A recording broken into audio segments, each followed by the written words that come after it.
Alors, il faut rappeler qu'un atome, il est capable donc, de céder ou de gagner des électrons. Du coup, on fabrique des ions. L'anion, c'est donc l'espèce qui aura gagné des électrons, et le cation, c'est celui qui a cédé des électrons qui en a perdu. C'est pour ça qu'on a la charge positive et qu'on a la charge négative pour les ions. Comme on a donc cette capacité à gagner des électrons ou à en perdre, on va aussi donc parler de ce qu'on appelle de l'oxydoréduction. Donc des espèces qui sont capables de former des couples oxydant-réducteurs, comme on a pu voir des couples acide-base, et ces couples vont donc traduire, donc lorsqu'on aura l'oxydant qui gagnerait des électrons, donnerait donc un réducteur. C'est pour ça qu'on va parler donc d'un sens de réduction, et on va aussi parler donc d'un sens d'oxydant, quand on va dans l'autre sens, que le réducteur donnera donc un oxydant, et perdrait donc du coup des électrons. Donc il faut bien voir que dans cette notion, c'est surtout le vocabulaire qui va primer. Il y aura très peu de formules, il y a très peu de fonctionnements calculatoires, le schéma est tout le temps le même, et c'est vraiment que le vocabulaire qu'il faut vraiment avoir bien précis en tête. Au sein d'un couple redox, donc un oxydant et un réducteur, il y a un échange d'électrons. Cet échange d'électrons, ça permet donc d'écrire une demi-équation électronique, donc lorsque l'oxydant plus un certain nombre d'électrons va donner un réducteur. Et ces échanges d'électrons, lorsqu'on essaie donc de les conjuguer ensemble avec d'autres couples, eh bien en fait on obtient donc des équations, des réactions d'oxydoréduction. On va mettre en jeu un couple et on va mettre en jeu un autre couple.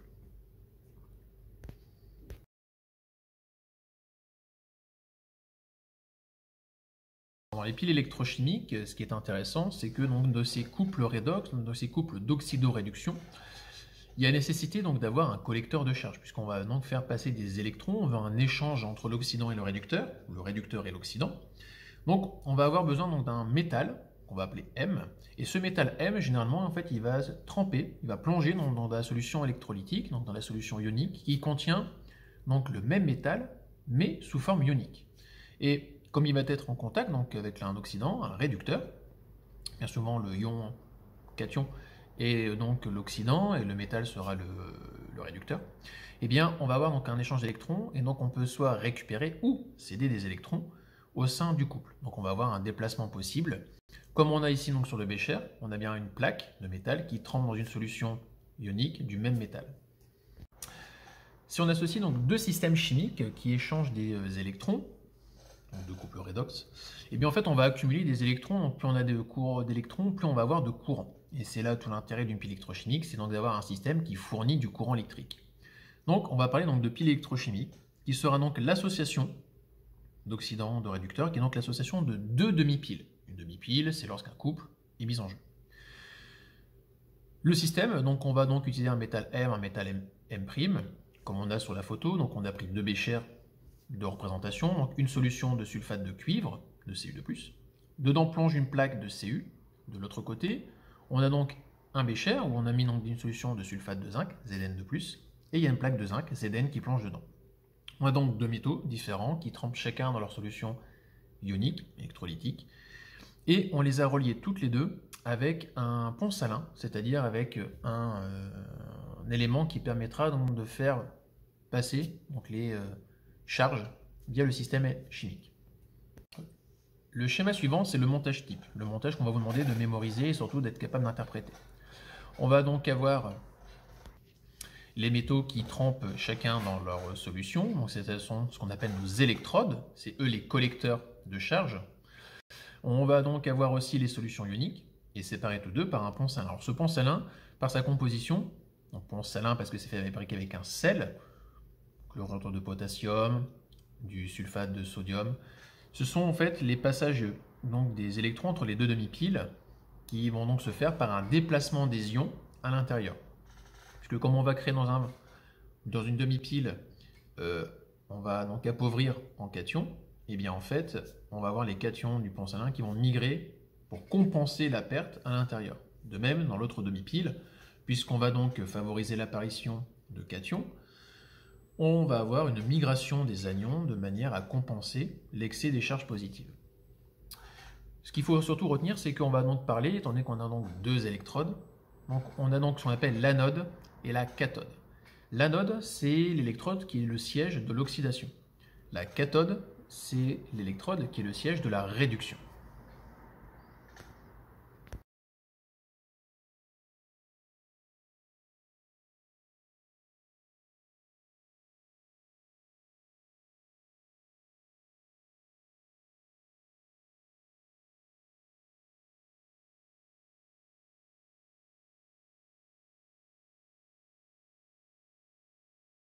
Alors, dans le schéma qui suit, qu'on a emprunté donc sur un site, l'adresse est indiquée en dessous, on a globalement, d'accord, tout le système qui est vraiment bien représenté. On a donc une électrode de cuivre qui représente donc notre cathode, qui est donc le siège de la réduction. Puisque c'est le siège de la réduction, c'est-à-dire que les ions Cu2+, vont venir capter des électrons et ces électrons vont fabriquer du cuivre. Alors le cuivre, il a la capacité de se plaquer directement sur l'électrode ou alors de tomber au fond du bécher. Ça va dépendre de la situation. De l'autre côté, sur l'autre demi-pile, puisque c'est donc l'anode, on fabrique donc l'oxydation. Donc l'espèce réducteur va donner donc un oxydant et perdre des électrons. C'est pour ça que les électrons vont remonter à travers donc l'électrode de zinc. Comme on remonte à travers les électrodes de zinc, c'est donc les atomes qui s'en trouvent appauvris. On va donc fabriquer des ions Zn2+. Concrètement, en train d'interprétation, c'est-à-dire que sur la partie cathodique, on va avoir donc un dépôt de cuivre. On va fabriquer du cuivre au fur et à mesure. D'où les bijoux plaqués or, plaqués argent, plaqués quelque chose. De l'autre côté, on a l'électrode de zinc qui, elle, perd des électrons. C'est-à-dire qu'en fait, elle va se désagréger. On va ronger la plaque de zinc au fur et à mesure. Juste en dessous, on a donné un schéma équivalent pour essayer de comprendre ce que ça donne. C'est-à-dire que lorsqu'on parle d'une pile électrochimique, il faut bien essayer de se représenter donc une pile, bâton, plus, moins, et le plus c'est la réduction, et le moins c'est l'anode avec l'oxydation. Sur l'image, en fait, on a toujours gardé le même système. Le pont salin qu'on a utilisé, on peut le fabriquer avec un tube en U. Donc, dedans, en fait, on a un gel avec les solutions ioniques, ou alors un papier filtre imbibé de solutions ioniques qui fait parfaitement l'affaire également. Donc, moyennant donc le système chimique et son schéma, il faut maintenant être capable de l'écrire de manière beaucoup plus simpliste, un petit peu comme une formule. Donc, on a l'habitude d'indiquer la borne moins, le couple anodique. On met 2 barres pour indiquer qu'on a utilisé le pont salin, donc on sépare la première demi-pile de la seconde demi-pile, qui représente donc la cathode, avec sa réduction, et donc la borne plus, indiquée dessus. Chaque métal étant donc l'électrode, c'est lui qui va jouer donc l'extrémité de l'écriture. D'un côté le M et le M' de l'autre côté. Et à l'intérieur, on aura donc les ions qui ont été joués. L'avantage de cette écriture, c'est qu'elle va donc elle va proposer donc directement le sens d'écriture de l'oxydation et directement le sens d'écriture de la réduction par simple lecture donc de la pile symbolisée. Pour faire un petit aparté par rapport aux mesures de tension qu'on a réalisées en manipulation, bien qu'on réalise sur la demi-pile, ce qu'on appelle la FEM, la force électromotrice, c'est toute la tension que la pile est capable de débiter lorsqu'elle n'a aucune charge, lorsqu'il n'y a pas de résistance dessus. Donc on a vraiment la valeur E, la valeur maximale de tension qu'elle serait capable de donner.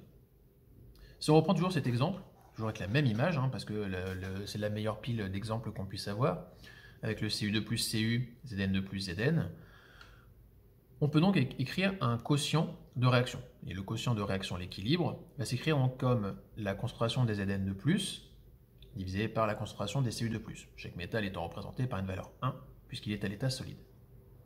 La constante d'équilibre, elle se trouve à 10 puissance 37, c'est-à-dire que la réaction est totale.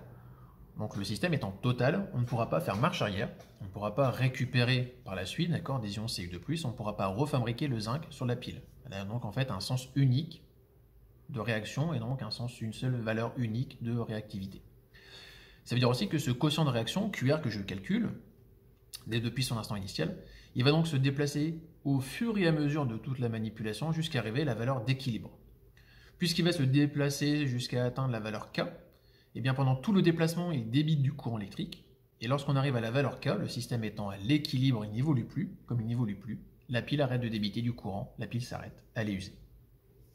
Comme une pile a donc la capacité de créer en fait un échange d'électrons, un déplacement d'électrons, ça veut dire que ce déplacement d'électrons renverra donc à une notion de courant électrique, donc à une notion d'intensité.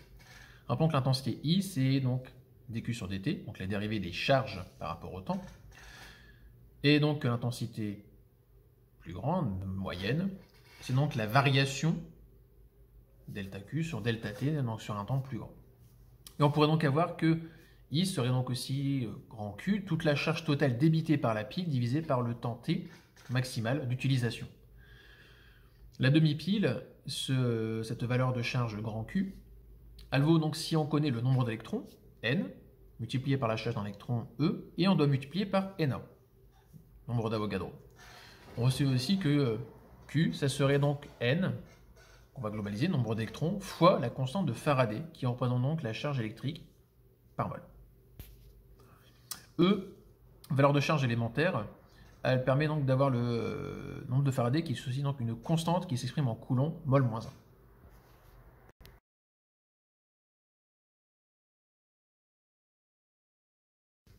Alors dans les cas pratiques de réalisation de véritables piles, dans les piles qu'on pourrait utiliser dans piles électrochimiques avec nos béchers, donc l'association de deux demi-piles, lorsqu'on a donc des solutions qui sont purement ioniques, entre l'oxydant et le réducteur, et qu'il n'y a donc pas de métal à l'état solide collecteur, eh bien il faut donc utiliser ce qu'on appelle un métal noble, un métal inattaquable, une électrode qui ne pourra pas donc réagir, et qui va servir uniquement de collecteur de charge. Alors bien souvent, on utilise donc une électrode de carbone, une électrode en graphite, qui va permettre donc de plonger dans la solution et qui va donc récupérer donc, les électrons qui sont joués par le couple donc, redox, comme pour le couple Fe3+, Fe2+, qui est présenté ici sur l'image, dont on montre la différence par rapport à la même pile de zinc de tout à l'heure.